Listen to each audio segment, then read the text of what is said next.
ठाकुर जी आके सामने खड़े है गए। उन्हें एक बनावटी सी आवाज भी बना ली ठाकुर जी ने। किशोरी जी बोली, कहो सखी कहा नाम है तुम्हारो?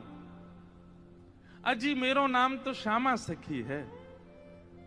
स्वर सुनते ही किशोरी जी के नेत्र बंद है गए। ललिता जी को हाथ पकड़ के कहें, मुकु कहा है रो है? या की चाल, या के रूप रंग सब देख करके तुम, या के स्वर में भी कछु आकर्षण है। ललिता जी बोली, श्यामाजू ऐसे ना करो करें। अरे वो सखी है, वापे आप मोहित का को है। बोले ना पता ना, या मैं तुम्हें ना लग रहा आकर्षण? बोलना हमें तो ना लग रहा।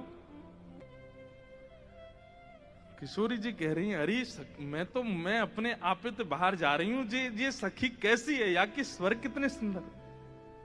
ठाकुर जी खड़े खड़े बोले, अरे श्यामाजू मुंह को इतनी देर है गई खड़े खड़े, आप मेरो न्याय करोगी कि नहीं करोगी?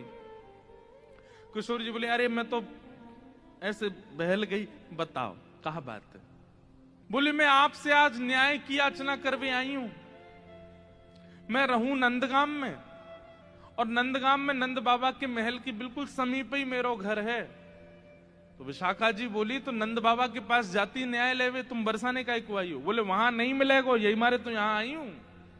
और बात इतनी गंभीर है कि मैं वृषभानु बाबा से ना कह सकूं। आप ठाकुर जी आके सामने खड़े है गए। उन्हें एक बनावटी सी आवाज भी बना ली ठाकुर जी ने। किशोरी जी बोली, कहो सखी कहा नाम है तुम्हारो? अजी मेरो नाम तो श्यामा सखी है।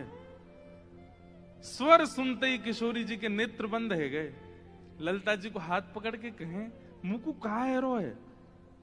या की चाल, या के रूप रंग सब देख करके तुम, या के स्वर में भी कछु आकर्षण है।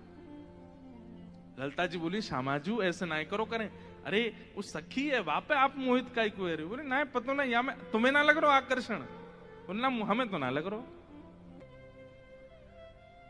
किशोरी जी कह रही हैं, अरे मैं अपने आपे तो बाहर जा रही हूं, ये सखी कैसी है, या कि स्वर कितने सुंदर। ठाकुर जी खड़े खड़े बोले, अरे श्यामाजू मुंह को इतनी देर है गई खड़े खड़े, आप मेरो न्याय करोगी कि नहीं करोगी? किशोरी जी बोले, अरे मैं तो ऐसे बहल गई, बताओ कहा बात है। बोले, मैं आपसे आज न्याय की याचना करवे आई हूं। मैं रहूं नंदगाम में, और नंदगाम में नंद बाबा के महल की बिल्कुल समीप ही मेरो घर है। तो विशाखा जी बोली, तो नंद बाबा के पास जाती न्याय लेवे, तुम बरसाने का को आई हो? बोले, वहां नहीं मिलेगा,